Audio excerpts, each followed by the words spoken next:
رسول کریم صلی اللہ علیہ وسلم کا ارشاد ہے کہ جو کام اللہ کے نام سے شروع کیا جائے گا اس میں برکت ہوگی۔ چنانچہ کھانا شروع کرنے سے پہلے حضور اکرم صلی اللہ علیہ وسلم کی مسنون دعا ہے، بسم اللہ وعلی برکت اللہ، یعنی اللہ کے نام سے اور اس کی برکت کے ساتھ۔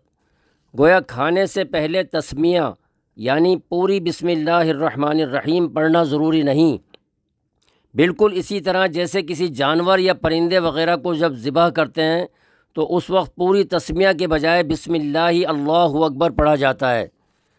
جن لوگوں کی نگاہ صرف مادیات پر رہتی ہے اور جو اسباب سے ہٹ کر کچھ نہیں سوچتے، وہ کہتے ہیں کہ روٹی کی جگہ چند کلمات کیسے پیٹ بھر سکتے ہیں، اور تھوڑے کھانے میں بسم اللہ سے کیا اضافہ اور برکت ہو سکتی ہے۔ یہ لوگ اس حقیقت کو بھول جاتے ہیں کہ بھوک اور سیری کا تعلق مادیات سے ضرور ہے، لیکن اس سے زیادہ احساسات کی دنیا سے ہے۔ کون نہیں جانتا کہ فکر اور پریشانی میں بھوک اڑ جاتی ہے، رنج اور غم میں بھوک پیاس کا خیال تک نہیں رہتا، کوئی خطرہ لاحق ہو تو پیاس کی حد نہیں رہتی۔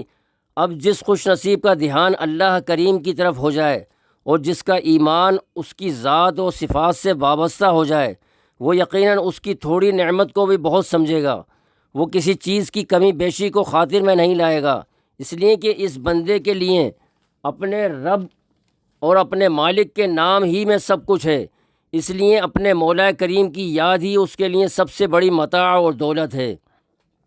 حضرت عائشہ رضی اللہ عنہا کہتی ہیں کہ رسول اللہ صلی اللہ علیہ وسلم نے فرمایا کہ جب تم میں سے کوئی کھانا کھانے کا ارادہ کرے تو سب سے پہلے اللہ تعالیٰ کا نام لے کر یعنی بسم اللہ پڑھے، اور شروع میں بسم اللہ پڑھنا بھول جائے تو بعد میں کہہ لے بسم اللہ اولہ و آخرہ۔ کھانا شروع کرنے سے پہلے اللہ تعالیٰ کا نام لینا اس حقیقت کا اظہار ہے کہ اس رزق کا دینے والا صرف اللہ تعالیٰ کی ذات ہے۔ اگر اللہ تعالیٰ نہ چاہے تو کوئی بھی شخص اپنی تدبیر اور محنت سے رزق حاصل نہیں کر سکتا۔ اسی طرح اگر اللہ تعالیٰ نہ چاہے تو کوئی بھی اپنی مرضی کے مطابق کھانا نہیں کھا سکتا۔ آج ہماری اس دنیا میں لاکھوں نہیں کروڑوں ایسے افراد ہیں جن کے پاس کھانے پینے کے لیے بہت کچھ ہے، لیکن وہ نہ کھا سکتے ہیں اور نہ پی سکتے ہیں۔ شوگر کا مریض بہت چاہتا ہے کہ میٹھی چیز کھا لے، لیکن کھا نہیں سکتا۔ بلڈ پریشر کے مریض کی بہت خواہش ہوتی ہے کہ نمکین اور مرغن قسم کی غذائیں استعمال کرے، لیکن کہاں اور کب کھا سکتا ہے وہ۔ گیس ٹربل میں مبتلا لوگ چاول اور گوشت کے لیے ترستے رہتے ہیں، لیکن کھا نہیں سکتے۔ ایک صاحب بتا رہے تھے کہ اللہ نے انہیں بہت مال و دولت دی ہے، لیکن وہ کہہ رہے تھے کہ میں کچھ کھانے کا مجھے موقع نہیں ملا۔ وہ بتا رہے تھے کہ میں عرصہ 22 سال سے مکئی کی خشک روٹی قہوے کے ساتھ صبح شام کھاتا ہوں، یہی میری خوراک ہے۔ وہ بتا رہے تھے کہ میرے سامنے میرے گھر والے خوب کھاتے رہتے ہیں اور میں انہیں دیکھ دیکھ کر ترستا رہتا ہوں۔ حضور اکرم صلی اللہ علیہ وسلم نے اس لیے ارشاد فرمایا کہ جب کھانا سامنے آئے تو سب سے پہلے اس کے دینے والے کو یاد کیا جائے، اس تصور کے ساتھ کہ کھانا کھایا جائے کہ اس کے اجزاء کن کن مراحل سے گزر کر دسترخوان تک پہنچے ہیں۔ آج کل ہم نے اپنے رب کو بھلا دیا ہے۔ ہم یہ سمجھتے ہیں کہ جو کچھ ہمیں ملتا ہے یہ ہماری علمی اور عملی کو کمال اور صلاحیتوں کا نتیجہ ہے۔ ہمارے یہاں اگر سالن میں نمک کم ہو تو سالن بنانے والے کی خیر نہیں، نمک زیادہ ہو تو بھی اس کے لیے مصیبت ہے، روٹی کا کوئی حصہ کچا رہ گیا ہو تو شور کرنے کے لیے کافی ہیں، کوئی حصہ جل گیا ہو تو واویلا مچ جاتا ہے۔ کھانے کے دوران آخر تک تبصرے جاری رہتے ہیں، کھانے سے فارغ ہوتے ہی فضول گپ شپ شروع ہو جاتی ہے، نہ اللہ تعالیٰ کا شکر ادا کیا جاتا ہے، نہ کھلانے والے کا شکریہ ادا کیا جاتا ہے۔ آج کل ایک اور رسم جو چل نکلی ہے وہ چھینا جھپٹی کی رسم ہے۔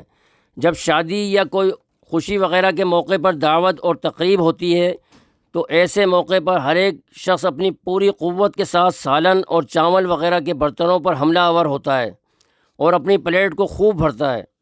حالانکہ وہ اتنا کھا نہیں سکتا جتنا اس نے پلیٹ میں نکالا ہے، اسے بچانا پڑتا ہے جو ضائع ہوتا ہے۔ حالانکہ وہ جو منتظمین ہوتے ہیں وہ کھانا انہوں نے اسی کے لیے بنوایا ہوتا ہے۔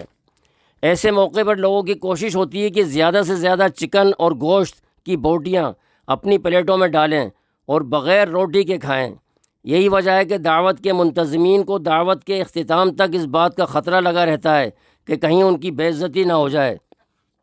اس قسم کی دعوت میں کسی شریف اور مہذب قسم کے شہری کا شریک ہونا بہت مشکل ہوتا ہے۔ ستم ظریفی یہ ہے کہ اس سینہ جھپٹی کو تہذیب اور ایڈوانسمنٹ کا نام دیا جا رہا ہے۔ صاف ستھرے اور اعلیٰ لباس میں ملبوس اور بظاہر مہذب اور تعلیم یافتہ نظر آنے والے حضرات بھی ایسے موقع پر کھانے کی اشیاء پر جھپٹتے ہیں اور پلیٹ بھرنے کی کوشش کرتے ہوئے نظر آتے ہیں، اور پلیٹ بھر لینے کے بعد کھڑے ہو کر اس انداز سے کھاتے ہیں جیسے انہیں ایک ہفتے میں بھوکا رکھا گیا ہو۔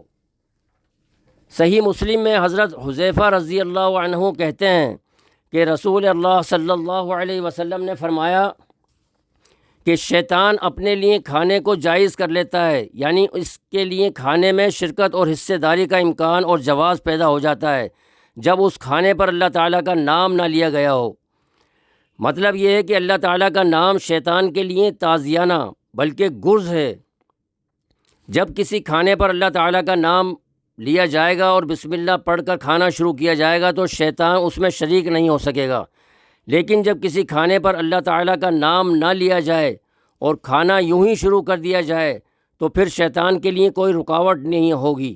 اگرچہ کھانے والے کی آنکھ نہ دیکھ سکے گی مگر شیطان اس کے ساتھ کھانے میں ضرور شریک ہوگا۔ صحیح مسلم ہی کی ایک دوسری حدیث میں ہے کہ جب کوئی آدمی اپنے گھر میں جہاں وہ رات کو رہتا اور سوتا ہے اللہ تعالیٰ کا نام لے کر داخل ہوتا ہے اور پھر کھانے کے وقت بھی اللہ تعالیٰ کا نام لیتا ہے تو شیطان اپنے ساتھیوں سے کہتا ہے کہ یہاں سے چل دو، یہاں تمہارے لیے نہ رہنے کی جگہ ہے نہ کھانے کا سامان ہے۔ اور اس کے برعکس جب کوئی آدمی اپنے گھر میں آ کر اللہ تعالیٰ کا نام نہیں لیتا اور کھاتے وقت بھی اللہ تعالیٰ کو یاد نہیں کرتا تو شیطان اپنے رفقا سے کہتا ہے کہ آ جاؤ، یہاں تمہارے لیے آرام ہے، شب باشی کی جگہ ہے اور کھانے کا سامان بھی ہے۔ الغرض اللہ جل شانہ کا نام شیطان کے لیے ایسی ضرب کاری ہے کہ جس کا وہ کوئی مقابلہ نہیں کر سکتے، بالکل اسی طرح جس طرح اندھیرا آفتاب کا مقابلہ نہیں کر سکتا۔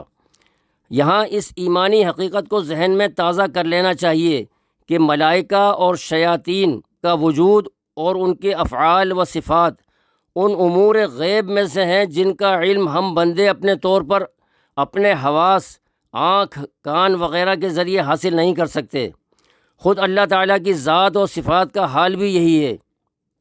مومن کا مقام یہ ہے کہ ان تمام غیبی حقائق کے بارے میں بس اللہ جل شانہ کے صادق و مصدوق پیغمبر صلی اللہ علیہ وسلم کے بیان پر اعتماد کرے۔